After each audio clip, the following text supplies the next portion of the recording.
Cette semaine à RPM, 2 véhicules électriques populaires au Québec, le Ford Mustang Mach-E, Chevrolet Equinox EV.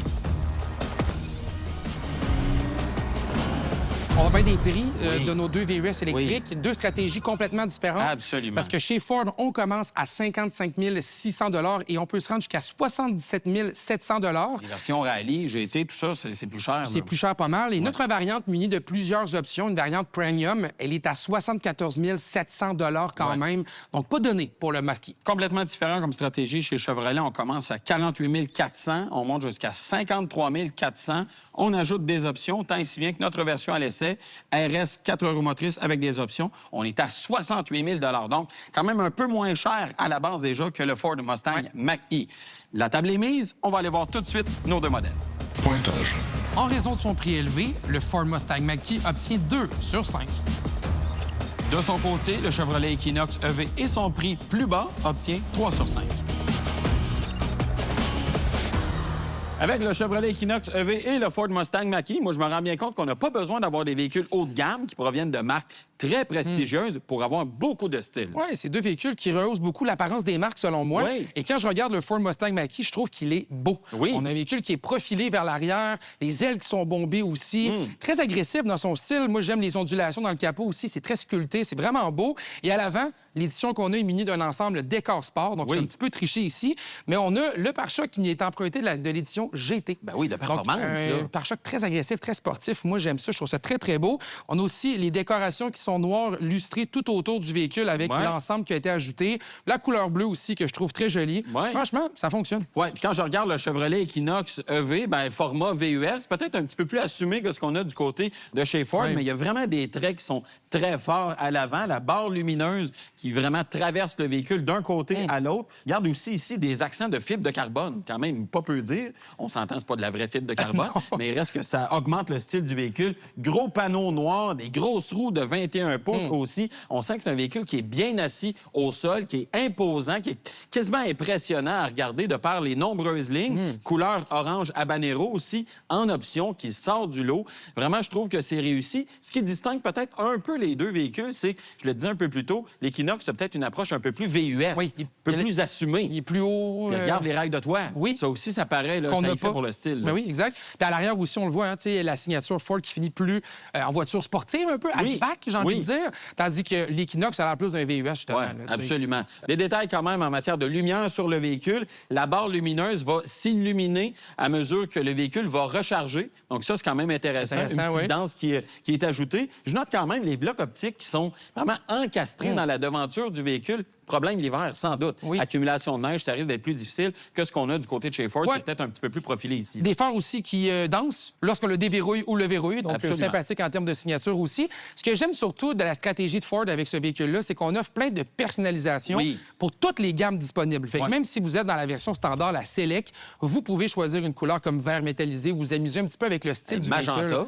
Magenta. On a un jaune assez éclaté également disponible. On peut jouer sur les roues. Là, on a des roues de 19 pouces avec cette variante-là. Mais on pourrait avoir plus gros, plus petit même. Donc, on peut se promener un petit peu dans la gamme. Et ça, j'apprécie qu'on n'est pas obligé d'aller chercher un ensemble spécifique pour avoir le droit de personnaliser notre véhicule. Puis il y a même la version Rallye qui, elle, est complètement déjantée. Plus conservateur un peu du côté de chez Chevrolet. On a 2 styles. Le style RS qu'on a avec nous ici, plus sportif. Moi, personnellement, je préfère l'autre style, le style LT, parce qu'on a des accents de couleurs contrastantes. Ça enjolive un peu la carrosserie du véhicule. On a des roues de 21 pouces qui ont le même style, mais qui ont des accents chrome. Donc, c'est peut-être un petit peu plus réussi, à mon avis. Mais même si on a du choix, on a quand même moins de choix que ce qu'on a du côté de chez Ford. La qualité d'assemblage, maintenant, je tiens à préciser qu'on a un capot en aluminium et des ailes en aluminium à l'avant pour le Ford Mustang Mach-E. Distinction ici, parce que l'Equinox, lui, est en acier. Complètement. Donc, ça, clairement, il y a une bonne différence. Et même l'épaisseur de la peinture, très, très bon du côté de chez Ford. Même, je me suis quasiment demandé si le véhicule n'avait pas été peinturé 2 fois. C'est pas des farces. Oui, vraiment. C'est inhabituel d'avoir une peinture aussi épaisse quand on regarde ce qui se fait ailleurs du côté de chez Ford. Et même chez Chevrolet, bonne épaisseur de peinture également. Pointage. Pour son style et son design extérieur, le Chevrolet Equinox EV obtient 7 sur 10. Tandis que le Ford Mustang Mach-E obtient 8 sur 10.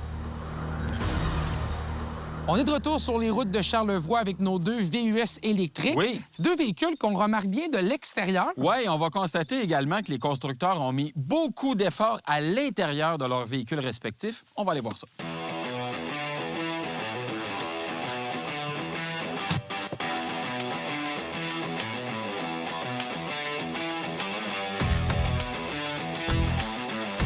Le seuil de porte est assez mince dans le Mustang Mach-E. C'est facile de prendre place à bord du véhicule. Lorsqu'on s'assoit, c'est facile aussi de trouver une position de conduite convenable. On a des sièges à réglage électrique, à 8 positions quand même, qui sont chauffants et climatisés. Donc franchement, on a un petit peu d'équipement ici et c'est apprécié. Il faut que je vous parle toutefois de la texture des sièges, l'espèce de texture que Ford appelle Active X. Pas très de bonne qualité, honnêtement. J'aime pas la sensation non plus des sièges. On sent que ça répète un peu plus long en termes d'assises et je pense que Ford pourrait vraiment resserrer la vis en termes de qualité sur les sièges. En termes de visibilité, on a un pare-brise de bonne dimension, mais sur le côté, on a des fenêtres qui sont petites et la lunette arrière aussi est pas de grande dimension. Donc, on n'a pas un sentiment de confiance qui est très relevé grâce à la visibilité dans le véhicule. J'apprécie que Ford a mis des boutons physiques sur le volant du Ford Mustang Mach-E. Facile de s'y retrouver, il n'y a vraiment rien de compliqué ici. Il faut savoir que tout le reste passe via l'écran d'infodivertissement. On a un écran de 15,5 pouces qui est quand même de bonne taille, mais aussi un écran avec une bonne résolution. On voit bien les différents pictos qu'on a à travers le système. Même les commandes de climatisation sont intégrées à l'écran. Bon, je pense que des boutons physiques auraient rendu le tout plus simple, mais quand même, je note l'effort aussi en termes d'ergonomie. C'est facile de s'y retrouver et on peut facilement ajuster les différentes options qui sont devant nous. Parlant de l'écran, on a accès à Android Auto et Apple CarPlay sans fil et on a un écran d'instrumentation de 10,2 pouces qui n'offre pas de personnalisation. C'est seulement un menu qui est disponible, mais je vous dirais que tout est là. C'est simple de s'y retrouver. L'information qu'on recherche est devant nous. Tout est bien présenté aussi, très bien à bord du Ford Mustang Mach-E. C'est assez facile quand même de prendre place à bord du Chevrolet Equinox EV, mais ce que j'ai pas aimé, c'est les sièges. Manque de support vraiment pour les jambes, pour le dos aussi. Peu d'amplitude dans les réglages, l'assise est trop courte, recouvert d'Evotex, une espèce de simili-cuir plus ou moins convaincant. Bref, pas très confortable comme siège. Et en matière de visibilité, c'est pas tellement mieux non plus. Regardez devant, le pare-brise est très incliné, ça crée une surface quasiment interminable devant le conducteur et ça crée aussi un angle mort très important du côté gauche. Et ça rend la visibilité vraiment pas optimale. Les rétroviseurs, en plus, sont très petits. On voit mal vers l'arrière. Et quand je regarde vers l'arrière, angle mort, par exemple, les piliers sont très larges. On voit pas bien. Mais, bonne nouvelle, on a le rétroviseur caméra, une fonctionnalité que GM intègre dans beaucoup de véhicules. Et je trouve que c'est intéressant que le constructeur ait intégré ça. Petite différence ici par rapport au Ford Mustang Mach-E. Parlons d'ergonomie maintenant. D'abord, c'est un peu difficile d'avoir une position de conduite qui va être confortable parce que là, j'ai l'impression que le repose-pied est trop proche. Je me sens loin du tableau de bord aussi. Si j'avance mon siège, je vais être trop proche des pédales. Bref, c'est difficile de trouver quelque chose d'ergonomique dans la position de conduite. Et même les écrans sont très éloignés du conducteur. Donc ça, c'est vraiment difficile. Bonne nouvelle, toutefois, commandes de climatisation qui sont faciles à contrôler et les écrans aussi quand même assez spectaculaires. Ça améliore le côté technologique qu'on ressent à bord de l'Equinox EV. Bon, interface, vous le voyez, assez clinquante quand même. On n'a pas Apple CarPlay ni Android Auto. Je trouve ça dommage parce que ça nous oblige à utiliser les applications qui sont intégrées dans le véhicule et ça nous oblige aussi à avoir un abonnement pour que le véhicule soit connecté à Internet. Donc ça, je trouve que c'est vraiment dommage, d'autant plus que ces applications qui sont incluses dans le véhicule ne sont pas aussi conviviales que ce qu'on obtiendrait avec Apple CarPlay ou Android Auto. Instrumentation, ça c'est bien présenté, beaucoup de choix de personnalisation. On peut avoir la carte de navigation devant soi aussi, ça c'est bien. Il y en a même l'affichage tête haute aussi devant le conducteur, donc peut-être que c'est un peu mieux ici en termes d'instrumentation que ce qu'on a du côté de chez Ford, mais le système d'infodivertissement, Ford a l'avantage ici. L'espace de rangement maintenant dans le Ford Mustang Mach-E, on a des vides-poches de petite taille dans les portes, mais la console centrale, par contre, ça fonctionne très bien. On a 2 niveaux de rangement ici. Le chargeur par induction pour les téléphones intelligents qui est bien placé aussi. Les portes gobelets qui sont un petit peu bas, mais franchement, en termes de rangement, il n'en manque pas. Et ça, c'est bien joué de la part de Ford. En termes de finition et de qualité à l'intérieur, l'assemblage est correct, mais à mon goût, il y a des textures qui sont de mauvaise qualité. Bon, il y a les sièges, mais même le volant, là, il y a une drôle de texture sur le cuir qu'on a utilisé ici. Il y a des plastiques rigides un peu partout aussi. Donc franchement, je pense qu'en termes de finition, on aurait pu peut-être augmenter un petit peu plus le niveau de luxe à bord ou du moins les matières choisies, surtout pour le prix qu'on en demande. Les espaces de rangement dans le Chevrolet Equinox EV, bon, c'est pas très généreux dans les portières, mais ce qui marche vraiment bien, c'est la console. Regardez, bon vide-poche là sur la portion supérieure, chargeur par induction pour téléphone, des porte-gobelets qui sont bien placés, petit vide-poche ici, même dans la console, on a de l'espace. Mais on a aussi un deuxième niveau, plus bas, accessible de part et d'autre. Ça, c'est vraiment bien un côté pratique qui est relevé. Coffre à gants aussi, quand même, d'une très bonne dimension. Finition, maintenant. C'est assez rudimentaire, j'ai envie de dire, comme finition.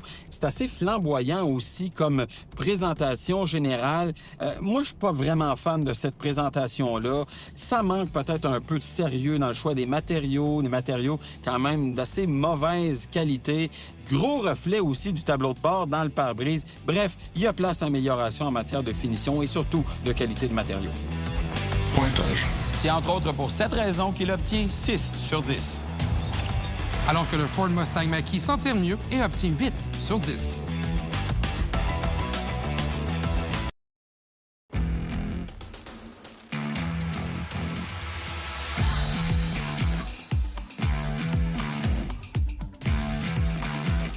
C'est l'arrêt au puits, le temps de tester les capacités de chargement de nos deux véhicules. Mais avant d'aller là, on va parler de l'espace à l'arrière. Oui, et quand je regarde le Ford Mustang Mach-E, je me dis c'est là qu'on voit les lacunes du style du véhicule, oui. Très profilé vers l'arrière. Donc, il faut vraiment se pencher presque en deux pour réussir à s'asseoir sur la banquette à l'arrière.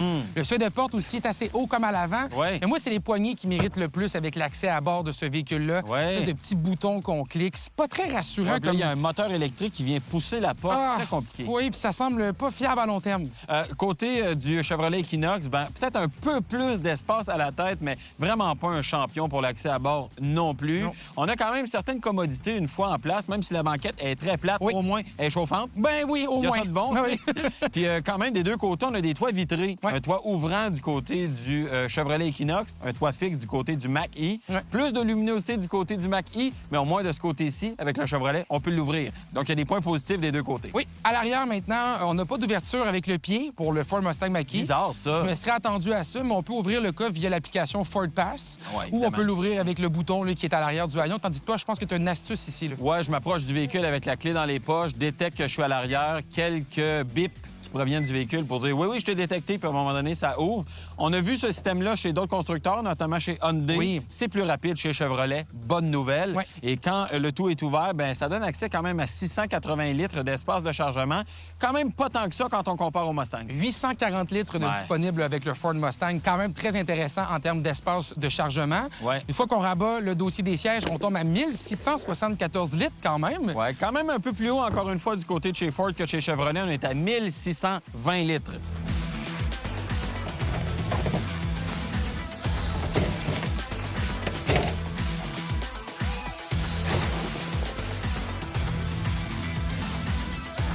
Ah!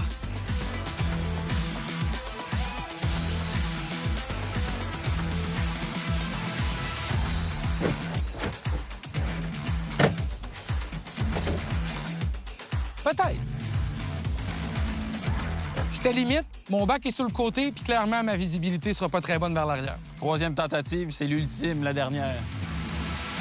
Ah! Pas le choix de m'avouer vaincu. Oui, t'as rentré 11 bacs. J'en ai rentré 12. Ben, OK. Donc, clairement, le Ford Mustang a l'avantage ici. Oui, mais moi, je vais en arrière. Oui, ce qui est pas moi. ton cas. Non, exactement. Pointage. Espace cargo moindre, mais plus accueillant aux places arrière. Ça donne donc 8 sur 10 au Chevrolet Equinox EV.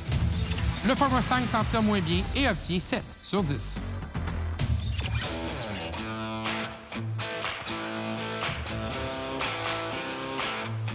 Sur la route maintenant avec le Ford Mustang Mach-E.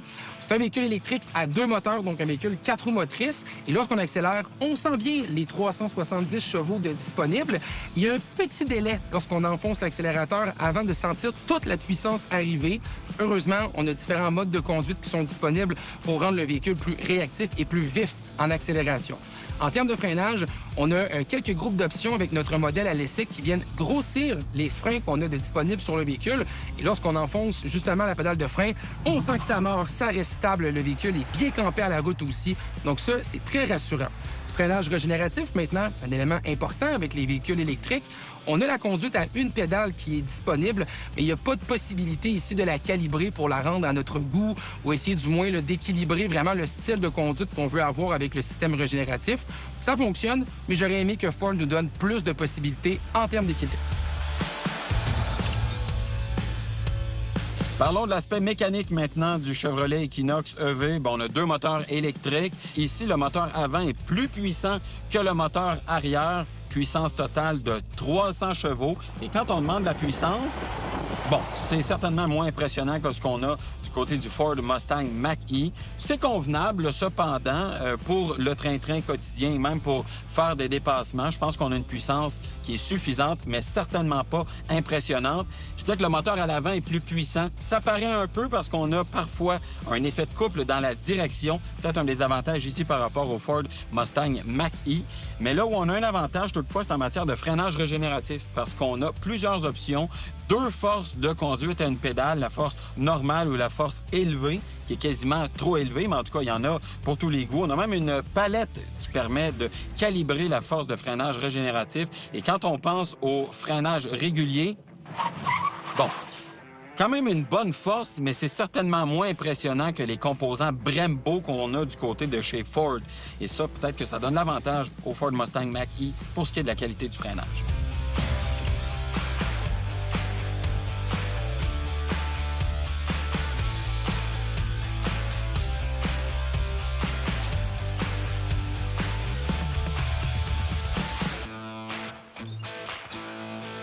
Comportement routier maintenant du Ford Mustang Mach-E. Bien, premièrement, c'est un véhicule que j'apprécie conduire, qui est bien calibré en termes de suspension, un petit peu plus ferme que ce que propose Chevrolet avec l'Equinox, mais plus engageant derrière le volant. Même chose aussi pour la direction. C'est précis, c'est bien calibré. Et ça, pour moi, c'est vraiment un atout là, du Ford Mustang Mach-E. Si on parle toutefois des choses que j'apprécie un petit peu moins, bien, c'est l'insonorisation. Beaucoup de bruit de vent à bord de la cabine, beaucoup de bruit de roulement aussi. Et clairement, Ford aurait pu faire un effort supplémentaire en termes d'insonorisation. Comportement routier maintenant du Chevrolet Equinox EV. Bien, ce que je constate quand je regarde la calibration de la direction, de la suspension, même l'insonorisation, j'ai l'impression d'être dans un véhicule plus isolé, plus aseptisé que ce qu'on a du côté du Ford Mustang Mach-E. Suspension qui est plus souple, direction qui est plus déconnectée, insonorisation qui est vraiment très bonne. Je pense qu'on mise pas vraiment sur le plaisir derrière le volant avec le Chevrolet Equinox EV. On mise peut-être un peu plus sur la conduite tranquille. Ce qui vient un peu nuire à ce côté aseptisé, confortable du Chevrolet Equinox EV, peut-être les roues de 21 pouces, parce que c'est bien beau de l'extérieur, on aime le style que ça procure, mais ça vient en contrepartie avec des flancs qui sont très minces. Et même si la suspension, bon, absorbe quand même assez bien ce qu'on rencontre avec le véhicule, bien, les pneus viennent raffermir le tout. Si on a des bosses très rapprochées, on sent que ça cogne, et c'est vraiment les pneus qui sont la cause de ce cognement-là. Je pense qu'on gagnerait à avoir des pneus et des jantes de plus petite dimension. Ça irait peut-être un peu mieux avec la mission du véhicule. Et je vous parle brièvement des modes de conduite. On a le mode sport qui va peut-être raviver un peu les réflexes du véhicule, mais ça ne transformera pas la nature même de l'Equinox EV. Le mode le plus intéressant, à mon sens, c'est le mode neige qui va actionner quasiment en permanence le moteur avant et le moteur arrière pour procurer la meilleure traction possible. Ça va sans doute être beaucoup plus sécurisant en conduite hivernale, mais ça va se faire au prix d'une consommation d'énergie plus élevée. Pointage. En matière de comportement routier, le Chevrolet Equinox EV obtient 7 sur 10. Grâce à son comportement routier relevé, le Mustang Mach-E obtient 8 sur 10. À ce stade-ci de notre match comparatif, le Ford Mustang Mach-E cumule 33 points et le Chevrolet Equinox EV 31.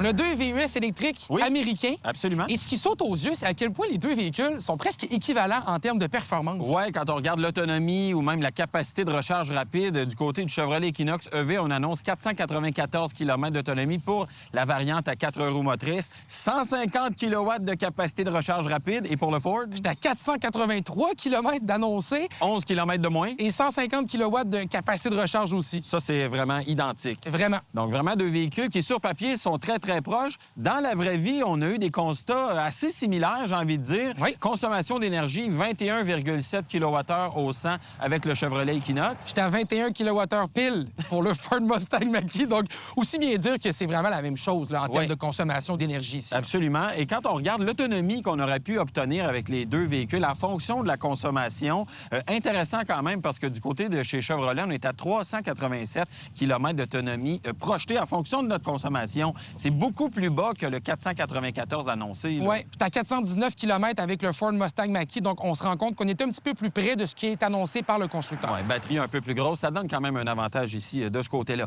Capacité de recharge rapide maintenant. Dans nos tests, on a utilisé, vous le savez, la borne 180 kW du circuit électrique. Bien répandu. Très répandu au Québec. C'est pour ça qu'on se sert de cette borne-là.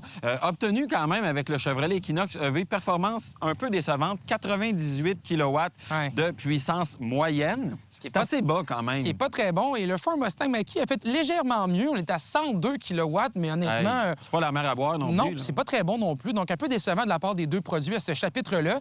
Ça m'a permis toutefois, en 37 minutes, de regagner 288 km d'autonomie avec le Ford Mustang Mach-E. Pour à peu près la même durée du côté du Chevrolet, on a gagné 270 km, donc un peu moins que ce qu'on a eu avec le Ford. Parlons maintenant des systèmes de conduite assistée. On sait que chez Ford et chez Chevrolet, on met à l'avant-plan des systèmes de conduite semi-autonomes plutôt avancés dans l'industrie. Oui, c'est même surprenant, à vrai dire, pour des constructeurs généralistes d'avoir ce genre de technologie-là dans leurs produits. Chez Ford, on a le Blue Cruise 1.5, qui est une nouvelle technologie qu'on a intégrée dans les produits maintenant, qui permet aussi des changements de voie automatisés. Oui, sans les mains. Sans les mains, le véhicule va se tasser et se remettre dans sa voie pour effectuer un dépassement. Ouais. Ça ressemble un peu à ce que propose Chevrolet avec le Super Cruise. Oui, j'ai envie de dire que Ford a rejoint Chevrolet ou même GM dans son ensemble avec le système Super Cruise qui est arrivé avec cette fonctionnalité-là un peu avant, changement de voie automatisé. Ça fonctionne vraiment très bien des deux côtés. Peut-être un petit avantage du côté de chez Chevrolet parce qu'on peut se servir du système Super Cruise sur une plus grande étendue de route. Pas exclusivement réservé aux autoroutes. On peut même s'en servir sur des routes secondaires cartographiées. Donc, peut-être un petit plus ici. On sent que GM avait justement lancé cette technologie-là avant Ford et on voit le résultat aujourd'hui, justement. Absolument. Résultat au test d'impact maintenant. C'est un peu curieux, mais le Chevrolet Equinox EV, malgré sa popularité, n'est pas un véhicule qui a été testé par tous les organismes américains en la matière. Dur à comprendre. Donc, difficile d'avoir un portrait global des résultats au test d'impact, ce qui n'est pas le cas du côté du Ford. Là. Top Safety Pick Plus. Donc, les plus hauts honneurs pour le Ford de Mustang Mach-E en 2025. Quand même très rassurant de savoir que c'est un produit qui est bien ficelé et qui est très sécuritaire. Pointage. Pour leurs aptitudes comparables en matière technologique, les deux véhicules obtiennent 7 sur 10.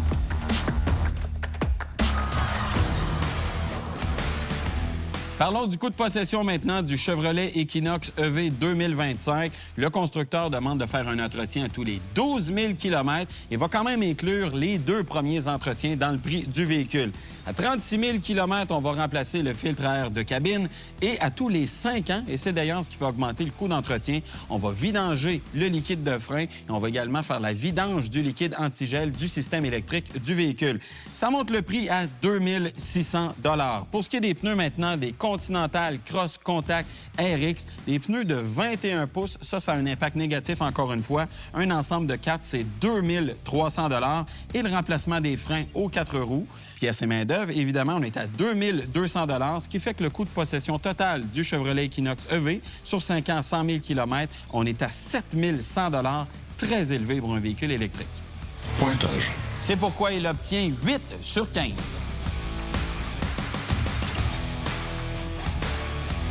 Les coûts de possession maintenant du Ford Mustang Mach-E en termes d'entretien, très simple. À tous les 16 000 km, on fait une inspection du véhicule et à tous les 32 000 km, on change le filtre à air à habitacle. C'est tout, c'est pas plus compliqué que ça et ça coûte 745 $. En termes de pneus maintenant, on a des pneus de 19 pouces, donc un petit peu plus petits que ce que propose le Chevrolet Equinox. On a des pneus aussi de marque Bridgestone Alenza de milieu de gamme et ça nous coûte 1 300 $ pour l'ensemble. Et pour les freins, incluant les pièces et la main-d'œuvre, on est à 2 160 $. Ça nous amène donc à un coût total de possession sur 5 ans, 100 000 km à 4 200 $, ce qui est tout à fait dans la moyenne du segment, mais surtout moins dispendieux que le Chevrolet Equinox EV. Pointage. Pour ces coûts de possession tout à fait raisonnables, le Ford obtient 12 sur 15.